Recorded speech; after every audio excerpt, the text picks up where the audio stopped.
Hi,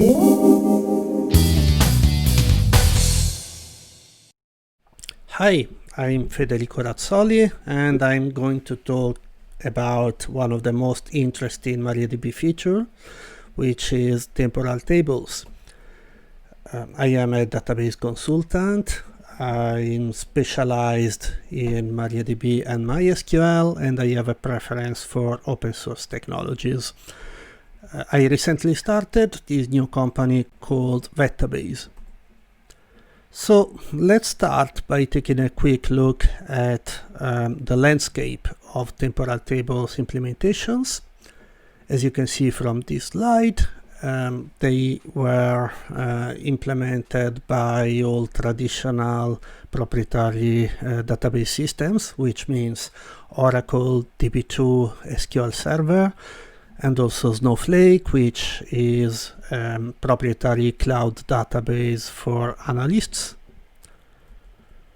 They are also implemented by open source databases, but with limitations. So PostgreSQL has a complete implementation, but it's implemented as an extension. And this extension is not available, for example, in RDS or in Cloud SQL. CockroachDB has a limited but decent implementation. CruxDB, which is a NoSQL database, well, it's actually built around the concepts of bitemporal tables, but it's not an SQL database. The same applies to HBase, which has the concepts of raw versions, but it's no SQL database, so it's something different. And MariaDB implemented temporal tables in version 10.3. Initially, they were only system-timed version, and in the following version, 10.4, they implemented application time tables. And you can actually use both these features for the same table, and you get what we call a bitemporal tables. We will see what it means during the rest of the talk. So let's start by application time tables. Application time tables are tables having two special columns. I call them temporal columns, but it's my terminology that I use for clarity, and you will not find it in the documentation or in technical articles I've read before. And basically, the versioning is not automatic. When you insert rows, you take care of registering when the validity of the rows begins and where the validity of the row ends, using these temporal columns, which are basically two timestamps, the beginning and the end of the version. So this is an example that we will use for the rest of the talk. A ticket table, which basically represents some sort of support ticket. There is, of course, a primary key, which is an ID column. There is a state, which could be open, verified, fixed, invalid, and when you create a row, it's typically open. And then there are a summary of the ticket and a longer description. But at some point, we decide that we want to track the changes to the rows of this table. So here's what we can do. So basically, okay, we do it with a normal alter table. I wanted to highlight that this puts a lock on the table, a shared lock. So basically this means that reads on the rows are possible during the operation of this alter table, but writes to the rows are not possible, and basically they are queued. And the algorithm used is copy, which means that MariaDB creates internally a new copy of the table, so this requires more space on disk. This can be a problem if you have small disks and the table is big. Then we create, as mentioned before, the temporal columns. In this case, they are date-time columns, but they could be also date or timestamp if we prefer.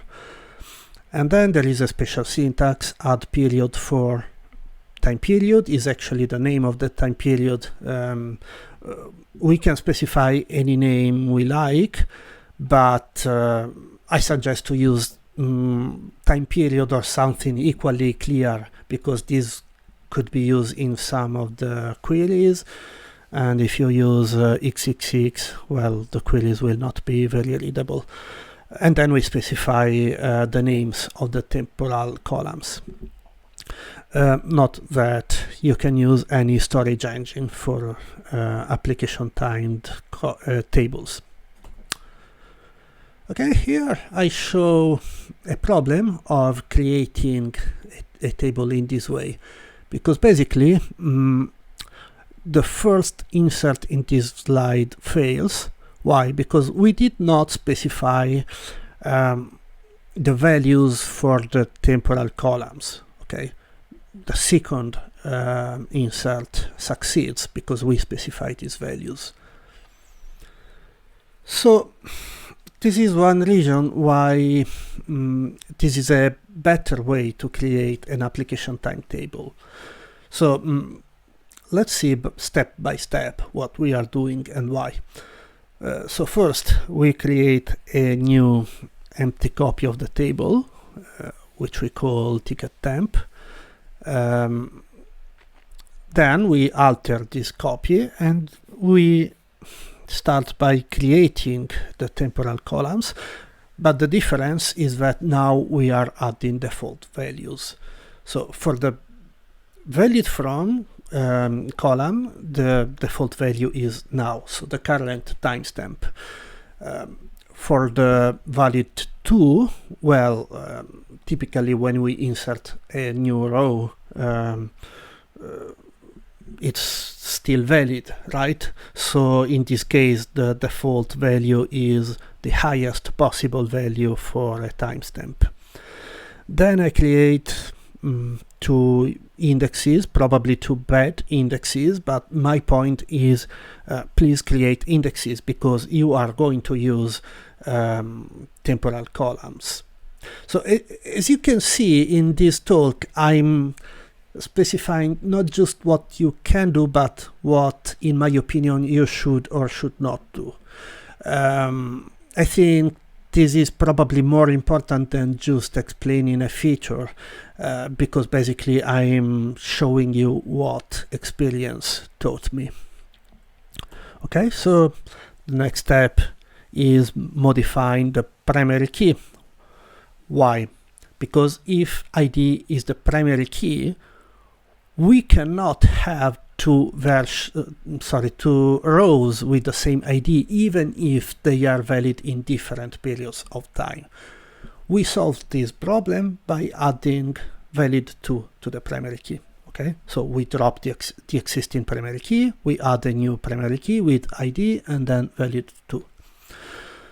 Then we populate the table somehow, and then we run rename table. It's important to notice that rename table is an atomic operation. So basically we are switching the names, but in no point in time the ticket table does not exist. Okay, so there is no service disruption. It's also important to notice that the operation we made with the primary key should also be made with all unique indexes. Okay. So here I show that if we run a plain select, basically we get not just the current data, but also the rows that are not valid anymore. Okay, this is the default. To avoid this, we add a where clause. I used a syntax I like because I find it more clear because it's near to what I would say in English. So basically I say where the valid from value is less than now, and the valid to value is higher than now. Okay, so the row is actually valid now. Here I show how to delete rows properly. So we don't really run a delete on an application time table. At least most of the times we will not do this. Instead, we will run an update to change the end of the validity of the row, and we change it from at some point in the future to now. Okay, so from this point on, the row still exists, so we can read it, but it's not valid anymore. So I did this with the store procedure. So here you can see the store procedure in action. We run a plain select, we see the row, we run ticket delete, then we run the select again. The row still exists, but the valid to value changed, and so the row is not valid anymore. So basically, what is the real advantage of creating an application timetable? Well, basically, by doing so, we are then able to use a special syntax that I demonstrated here. So suppose I want to physically delete historical rows, so I'm not preserving the history anymore because it doesn't matter anymore, right? If our application runs for 20 years, I don't care anymore about what happened 15 years ago. Then I have this special syntax, which is delete from table name for portion of time period name from a certain timestamp to another timestamp. Okay, well, in this case, I also added a where to show that you can do it, but probably most of the times you will not. I suggest that if you do this, the beginning, the start timestamp is always as low as possible. Okay, so it's ideally the beginning of time, because in this way we only delete the oldest data.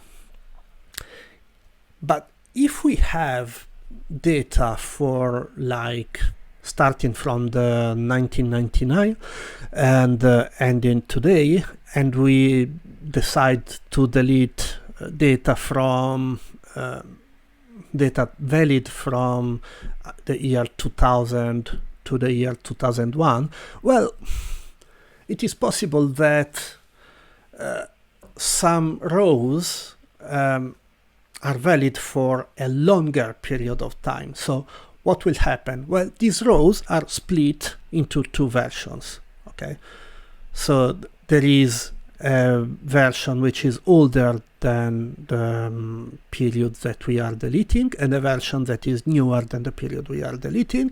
And basically, I think this is very, very, very confusing, and we should not do it unless we have very good reasons. The same syntax for portion of also exists for update. Is it useful? Well, yes, it is, because, for example, instead of physically deleting a row, we could mark a row for deletion.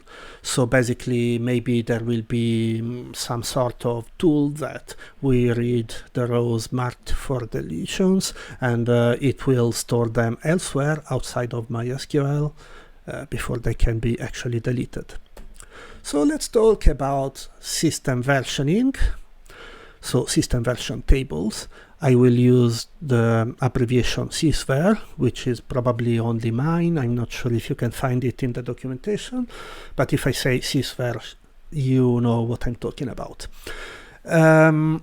Basically, the difference is system version tables are much more automatic. when I insert a row, the beginning of the validity is now. I cannot even change it. When I delete a row, well, yes, I can run delete, but the row is not physically deleted. Instead, an older version of the row is stored. Okay. Well, there is a way to also delete it, but I will not demonstrate it now. So let's back to our example, the ticket table. So this is the original example, so the table is not application timed.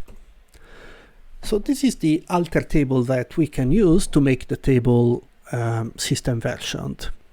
Again, I wanted to highlight that there is a shared lock and that the used algorithm is copy. And then we simply add the syntax for system versioning. But again, there is a better way to do this, which is basically we create the temporal columns, which I called in this case inserted at and deleted at. These columns are actually also generated columns. Okay, so you can see the syntax generated always as row start or row end. These columns exist anyway, even in the first example. But the difference is if I'm creating them explicitly and I'm deciding their names, I can use them. I can mention them in my queries. Otherwise, I cannot.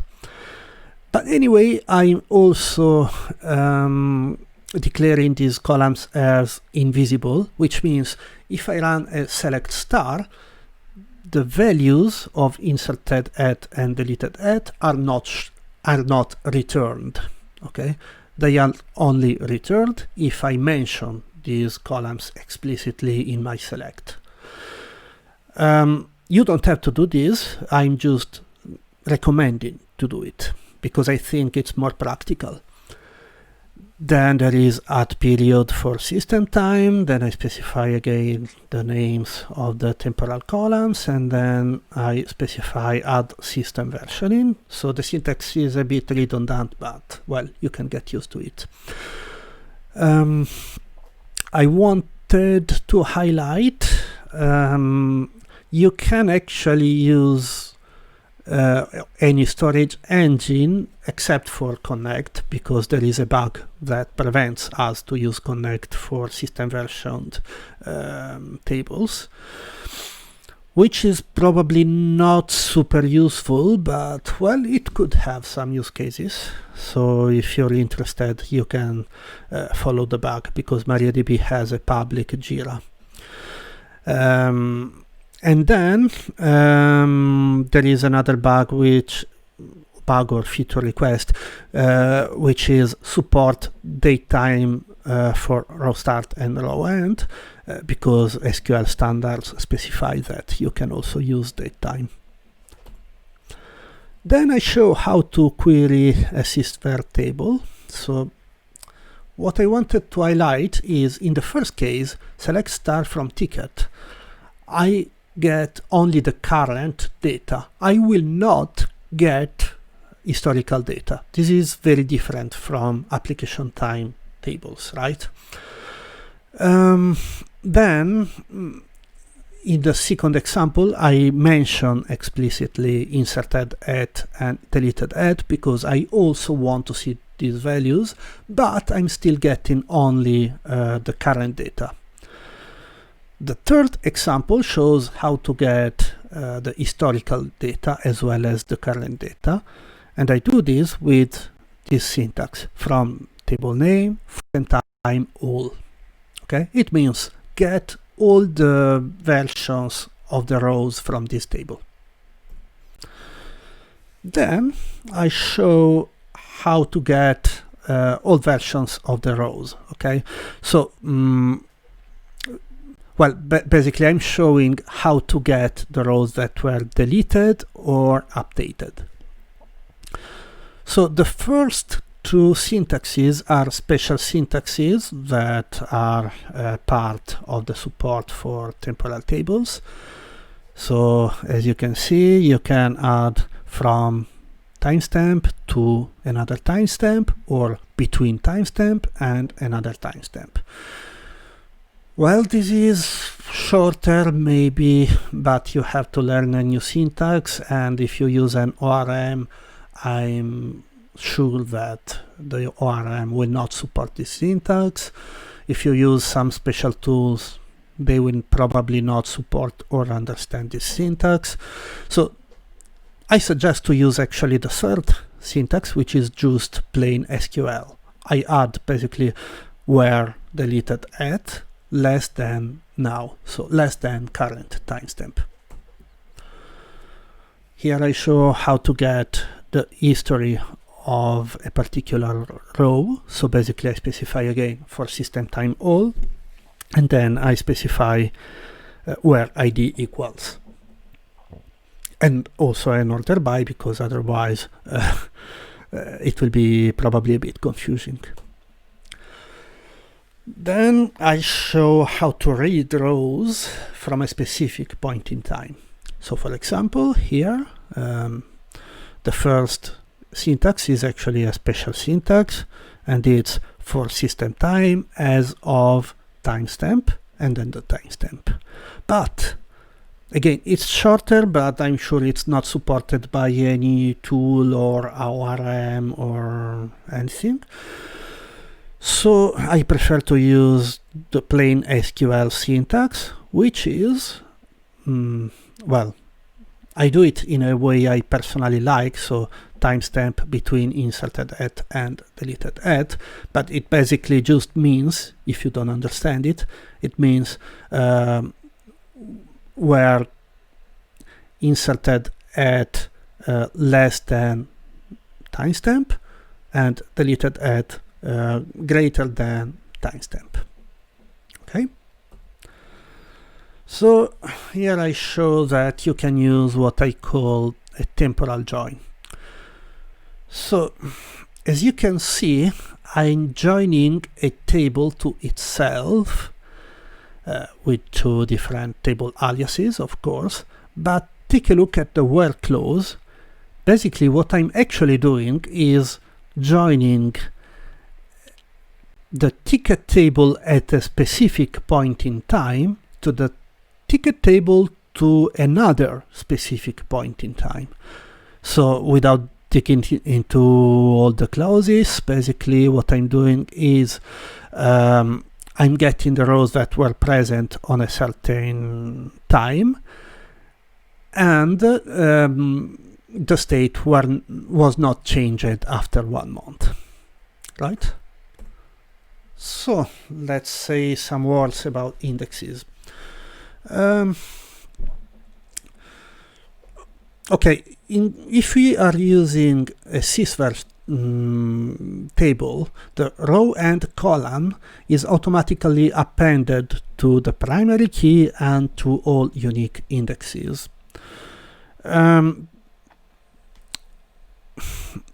One thing to notice is you probably know that a query can use a whole index or the leftmost part of an index, so its first columns. So basically this means that if the primary key or a unique index was usable for a query before this change, it will also be usable after this change. So the change will not affect negatively some queries. This is actually what I suggested to do explicitly for application time tables. And the reason is, if we don't do this explicitly, well, this will not happen at all for application time tables. Okay? So the final part of the talk is just some hints about what you can or should do. So some things you should do are, or you can do, are, well, a table can be both Sysver and application timed. In this case, we will call it a bitemporal table. Okay, so we can query the rows based on their system version validity or based on their logical validity. We can run statistics on the rows that were added or deleted or changed by year, by month, weekday, day, or whatever. We can run statistics on the row's lifetime. We can get the rows that never changed, or we can get the rows that change too often, because maybe this is a bit suspect, so this indicates that there is something strange. And we can also examine the history of a particular row. Why? Because, well, maybe a row we suspect it changed because of an application bug. So we want to check what actually happened to that row over the time, and we can do it. Some more things that we should or should not do. Well, a primary key, first of all, should never change, because otherwise it will become impossible to track the history of rows. If you are not 100% sure about this, maybe you should create a trigger which basically checks if old ID is different than new ID, and if it is different, it throws an error, so the statement fails. For application timetables, you should never do hard deletions or hard updates, because otherwise you will not have old versions of the rows. If you have to drop a column, you can actually move it to a different table, because in this way you will avoid losing the history. And if you have to add a column, and the column is not often read or written, well, you can consider putting it into a different table, because in this way you will not have a new row which doesn't, a new column which doesn't have a history until now. Okay. And if you run statistics or complex queries that involve temporal columns, well, you should probably add a persistent generated column on these temporal columns, and then add indexes on them to make your queries faster. So what we left out, this is not even a complete list of what we left out, but the time is what it is. So first of all, I did not show any SQL for the last two slides because there is no time. I did not mention alter table. Basically, alter table, of course, can delete part of the history or change it, even worse. So alter table for temporal tables is disabled by default, but you can actually enable it. You can use partitions, one or more partitions, to store the history of the rows. Dumps are affected by system version tables, so please check the documentation to find out how it affects dumps. About replication and binary log, again, please check the documentation for possible problems caused by system version tables. But a last hint, suppose you are using MySQL. MySQL does not support temporal tables. Maybe at some point you want to use temporal tables because maybe you want to allow analysts to inspect production data. What you can do is to attach a MariaDB replica to a MySQL primary server. So you replicate data and then you change existing regular tables in MariaDB from what they are now to temporal tables, system version tables. The main problem with this is that if replication lags, of course, the timestamps will not be correct. But maybe you don't care in some cases, so you can actually do it without major problems, in my experience. So thank you for attending. I hope you found this talk useful. As you can see, it was quite opinionated because I really believe that it's important to comment the features and not just explain what you can actually do. Because what you should do is sometimes very different from what you can do. So this is question time. So thank you very much. Please ask your questions.